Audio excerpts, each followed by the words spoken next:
For 25 years, a quiet archivist and a respected book dealer pilfered treasures from the Carnegie Library's collection. How'd they manage to get away with it for so long without anyone noticing, and what finally led to their downfall? This is AI True Crime, the Carnegie Library Heist. I'm your host, AI.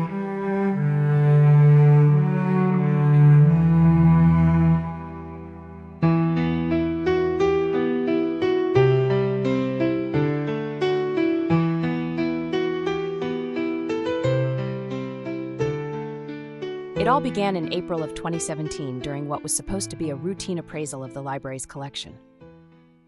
The library had hired an expert to assess the value of some of its rare books, maps, and atlases, a standard procedure for any institution with valuable holdings. But as the appraiser worked his way through the collection, he noticed something strange. Several items were missing, and others had been replaced with far less valuable additions. This wasn't just a matter of a few misplaced books. The discrepancies were significant, and it quickly became clear that something was very, very wrong.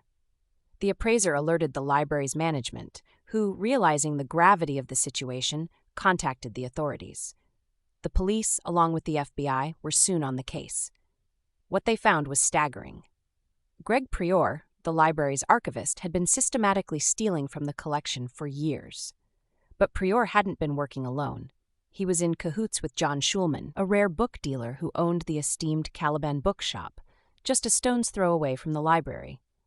Together, they had concocted a scheme to steal and sell off some of the most valuable items in the library's possession. But how did they do it? Prior, who had virtually unrestricted access to the library's rare books room, would simply take the items he wanted. He would carefully remove maps from atlases, rip pages from books, and even replace rare volumes with far less valuable copies, hoping no one would notice. Once the items were in his possession, Prior would pass them on to Schulman, who would then sell them through his shop or at auctions, often fetching enormous sums of money. It was the perfect crime, or so they thought.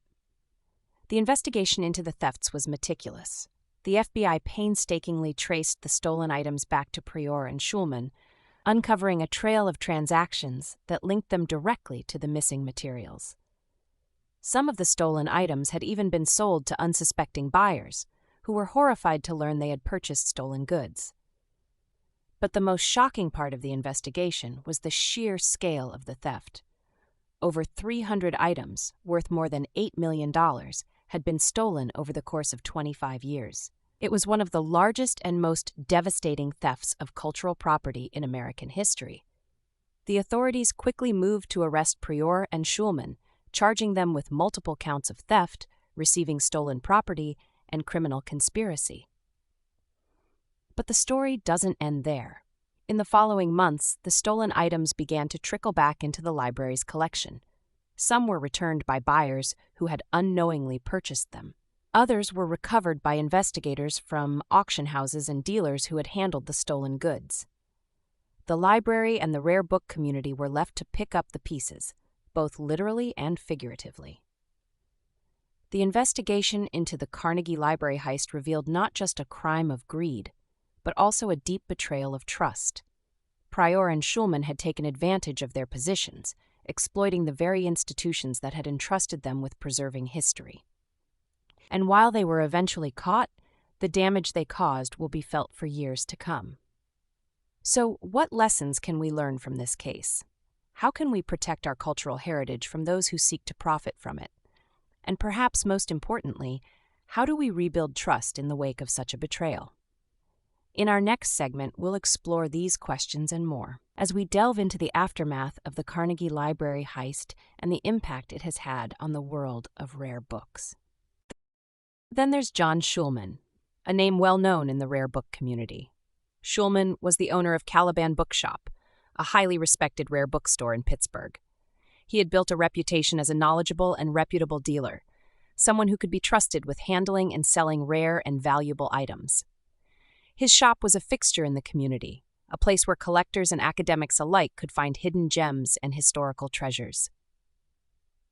To many, Schulman was a pillar of the rare book world, a man who lived and breathed the the very items that would later become the focus of the heist. But as history has shown us time and time again, even those with the best reputations can be tempted by the allure of easy money. The partnership between Prior and Schulman would become a criminal enterprise, one that would see the systematic theft of millions of dollars worth of rare items from the very library they were supposed to protect. So how did two men with such respected roles in their community end up at the center of a scandal that would shock the world of rare books? What drove them to betray the trust that had been placed in them? And how did they manage to keep their activities hidden for so long? As we continue this story, we'll explore the details of their partnership, the methods they used to carry out the heist, and the eventual unraveling of their carefully constructed facade. But for now, let's take a moment to consider the stakes. The Carnegie Library wasn't just a building filled with books. It was a repository of history, a place where the past was preserved for future generations. And when that trust was violated, it wasn't just the library that suffered. It was all of us. The story of the Carnegie Library heist begins in the late 1990s, though the exact date is unclear. What we do know is that Greg Prior, the trusted archivist of the library's rare books room, found himself in a position of unprecedented access. As the person responsible for the care and cataloging of the library's most valuable items, Prior was granted an extraordinary level of trust. But at some point, he began to see an opportunity that would lead him down a path of theft and deception. It started small, as many crimes do. Prior would remove a map or a page from a book, carefully cutting it out so that the absence might go unnoticed. He would replace rare books with less valuable editions, or simply take entire volumes and hide their disappearance in the vast catalog of the library's holdings. Over time, he became more brazen, taking larger and more valuable items, all the while maintaining his position as the diligent guardian of the library's treasures. Stealing these items was only the first step. Prior needed a way to turn these rare and valuable items into cash. That's where John Schulman entered the picture. John Schulman was the owner of Caliban Bookshop, a well-respected rare bookstore in Pittsburgh.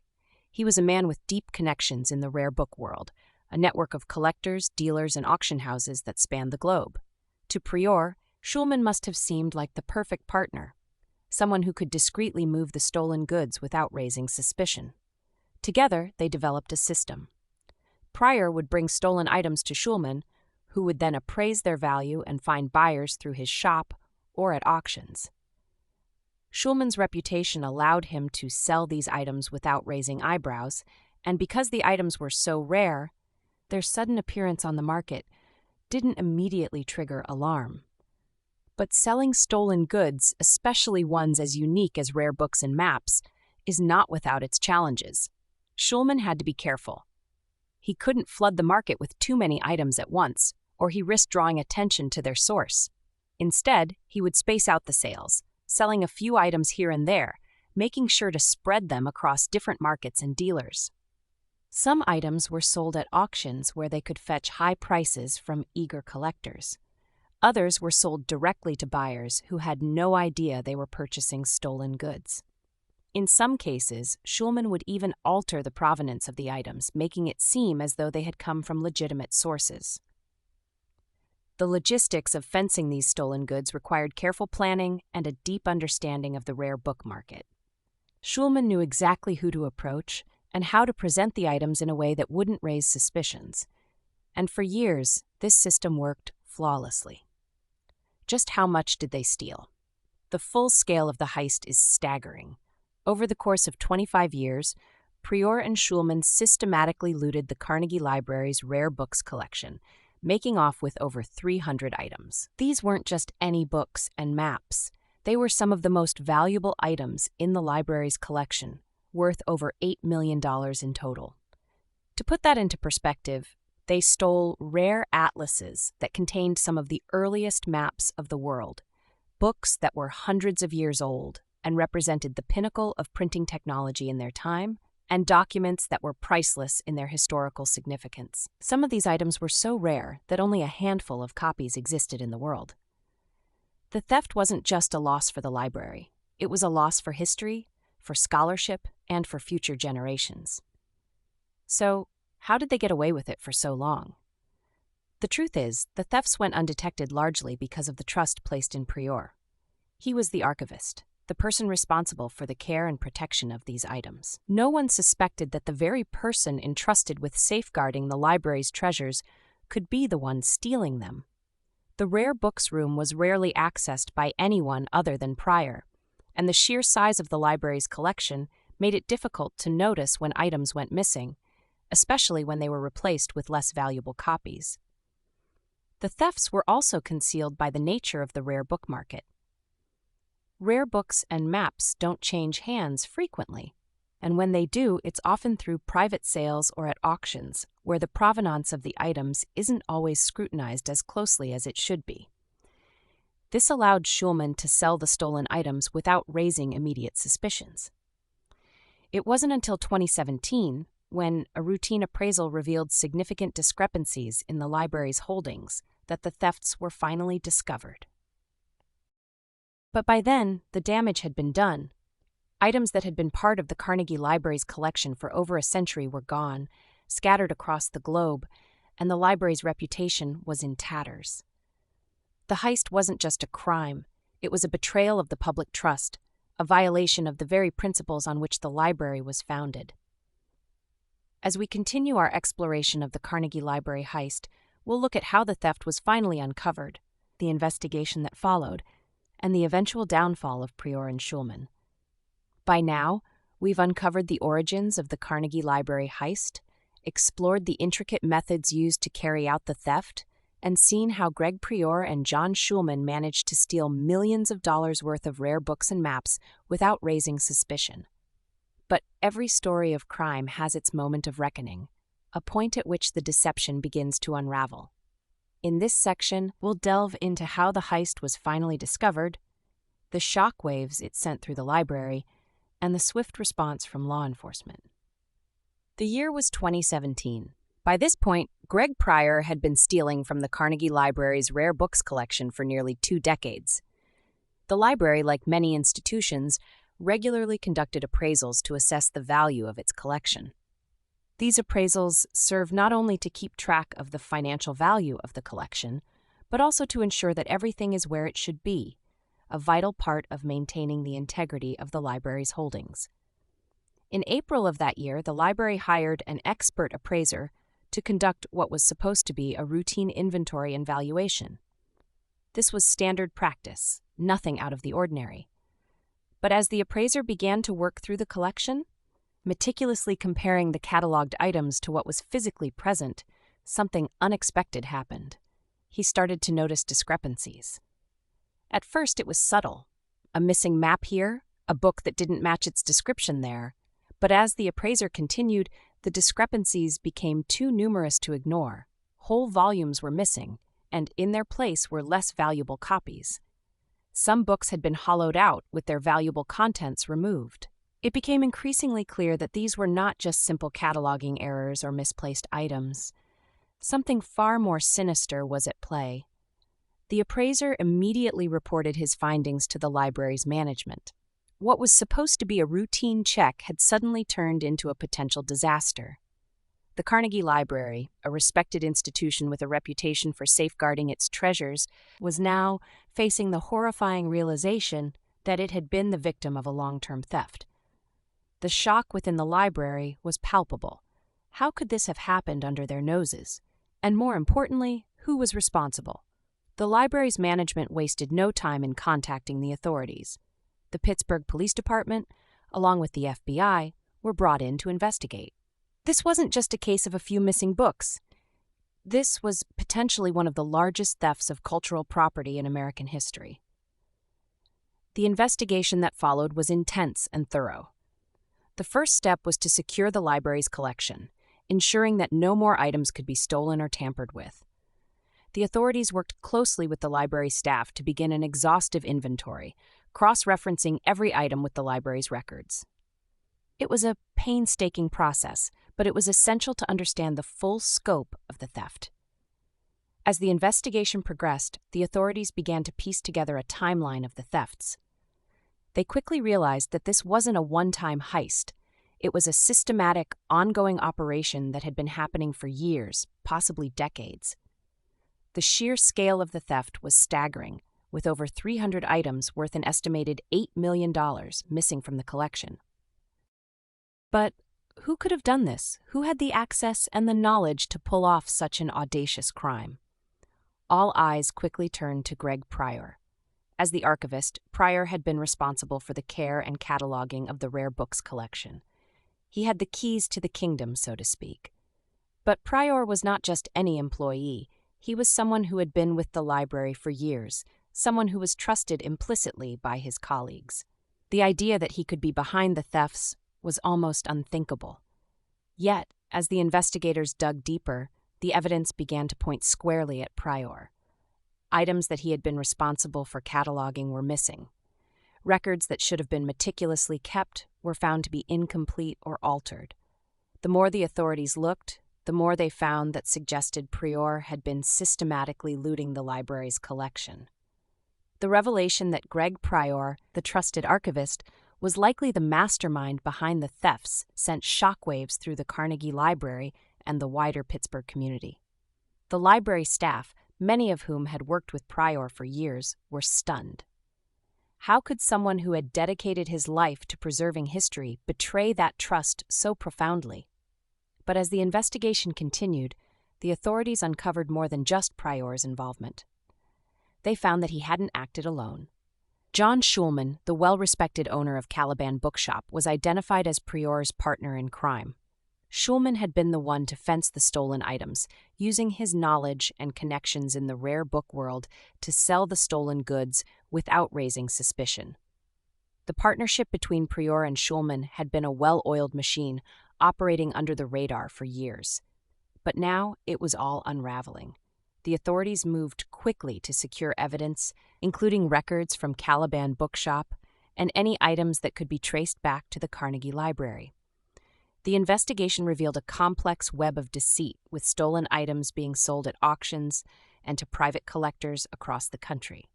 For the Carnegie Library, the discovery was a devastating blow. The institution's reputation was in tatters, and the recovery of the stolen items would prove to be a monumental task. But more than that, the library and the community it served were left grappling with a deep sense of betrayal. The very people entrusted with protecting history had instead exploited that trust for personal gain. The discovery of the Carnegie Library heist marked the beginning of the end for Greg Pryor and John Schulman. Their carefully constructed scheme had finally been exposed, and the authorities were closing in. But while the investigation uncovered the truth, the road to justice and recovery would be long and difficult. In our next segment, we'll explore the legal proceedings that followed, the sentences handed down to Pryor and Schulman, and the impact of the heist on the Carnegie Library and the wider rare book community.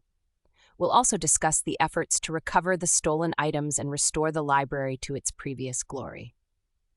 We've journeyed through the meticulous planning and execution of one of the most shocking thefts in the world of rare books, and we've just covered the discovery of the crime that shook the Pittsburgh community to its core. Now it's time to turn our attention to what happened after the heist was uncovered, the legal proceedings that followed, the sentences handed down, and the lasting impact on the Carnegie Library and the rare book world. After the shocking discovery in 2017, the legal wheels began to turn quickly. Greg Pryor, the archivist who had been entrusted with safeguarding the Carnegie Library's most valuable treasures, and John Schulman, the rare book dealer who helped fence the stolen items, found themselves at the center of a criminal investigation. The evidence against them was overwhelming. Years of systematic theft, fraudulent sales, and a trail of stolen items that led directly back to the Carnegie Library.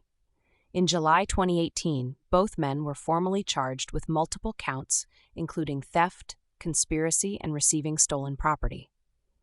The charges were extensive, reflecting the sheer scale of the crime. The prosecutors painted a damning picture of the duo's partnership. Pryor, the inside man with access to the rare books, and Schulman, the dealer who used his connections to sell the stolen goods. Both Pryor and Schulman initially pleaded not guilty, setting the stage for a legal battle that would captivate the rare book community and the city of Pittsburgh. However, as the investigation progressed and the evidence mounted, it became increasingly clear that a trial might not end in their favor. In January 2020, both men struck plea deals with the prosecution. In their plea deals, Greg Pryor and John Schulman both admitted to their roles in the heist. Pryor pleaded guilty to theft and receiving stolen property, while Schulman pleaded guilty to receiving stolen property and forgery. These pleas allowed them to avoid the potentially harsher sentences that a trial might have brought, but it also meant that they had to face the consequences of their actions. In September 2020, the sentences were handed down. Greg Pryor was sentenced to 3 years of house arrest, followed by 12 years of probation. John Schulman received a sentence of 4 years of house arrest, also followed by 12 years of probation. The sentences sparked mixed reactions. On one hand, there was relief that justice had been served, but on the other, there was frustration and disappointment, especially among those who felt the punishment didn't fully match the gravity of the crime. Many believed that Pryor and Schulman had effectively destroyed part of the Carnegie Library's legacy, and for some, the sentences seemed too lenient for such a breach of trust. But the judge took into account several factors, including their cooperation with authorities, the return of some of the stolen items, and their lack of previous criminal records. The legal proceedings may have brought some closure, but the Carnegie Library was left to pick up the pieces. The theft had done more than just deplete the library's collection. It had damaged its reputation and eroded the trust of the public and the academic community.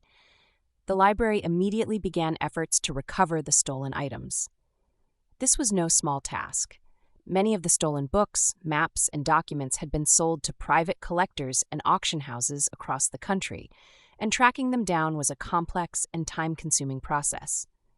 Some buyers, once they learned that the items they had purchased were stolen, willingly returned them. Others were less cooperative, leading to legal battles over the rightful ownership of the items. Despite these efforts, many of the stolen items remain missing to this day. The loss is not just financial, it's cultural and historical. The Carnegie Library had been a steward of these rare books and maps for generations, and their absence represents a significant gap in the library's collection. For scholars and researchers, the loss of these primary sources is a blow to ongoing and future work in the fields of history, geography, and literature. The Carnegie Library heist sent shockwaves through the rare book world. The case served as a stark reminder of the vulnerabilities inherent in the stewardship of rare and valuable items. Libraries, museums, and collectors were prompted to re-examine their security measures, inventory practices, and the trust they placed in those with access to their collections. The heist also highlighted the darker side of the rare book trade.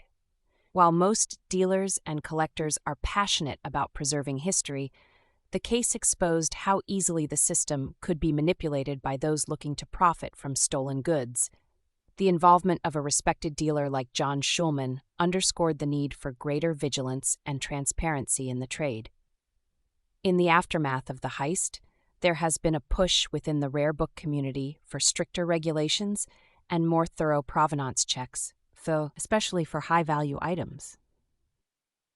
Auction houses and dealers are increasingly scrutinizing the history of the items they handle, and there is a growing awareness of the need to protect cultural heritage from theft and exploitation. For the Carnegie Library, the heist was a painful chapter in its history, but it also led to positive changes. The library has since implemented stricter security measures, improved its cataloging system, and renewed its commitment to safeguarding the valuable items in its care. As we close this chapter on the Carnegie Library heist, we're left with a lingering question. How do we balance access to cultural treasures with the need to protect them? It's a question that libraries, museums, and collectors around the world continue to grapple with. Theft of rare books, maps, and other historical documents is more than just a financial loss. It's a theft of knowledge, of history, it's of cultural identity.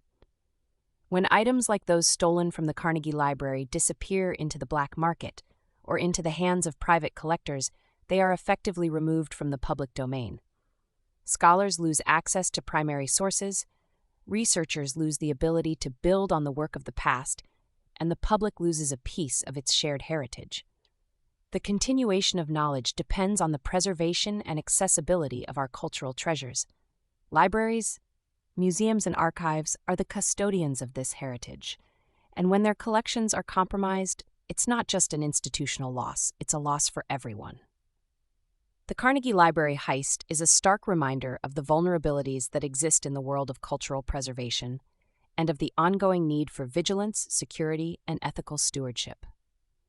Sadly, the Carnegie Library heist is not an isolated incident.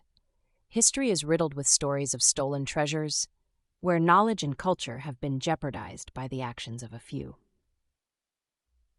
One of the most infamous cases is the theft of the Codex Calixtinus, a 12th century manuscript from the Cathedral of Santiago de Compostela in Spain. The Codex, considered a priceless artifact of medieval literature, was stolen in 2011 by a disgruntled former employee of the cathedral. It was recovered a year later, but the theft highlighted the risks faced by even the most closely guarded treasures. And then there's the theft of the Gutenberg Bible in 2004 from the Russian State Library. The thieves, posing as researchers, managed to cut out pages from one of the most valuable books in existence, a monumental loss for the library and the scholarly community. These thefts, like the Carnegie Library heist, underscore the profound impact that the loss of cultural heritage can have on our collective knowledge and history. They remind us of the delicate balance between access and security and the ongoing challenge of protecting our cultural treasures for future generations. Thank you for joining us on this journey through one of the most intriguing and unsettling crimes in the world of rare books. This has been AI True Crime. We'll see you again next time.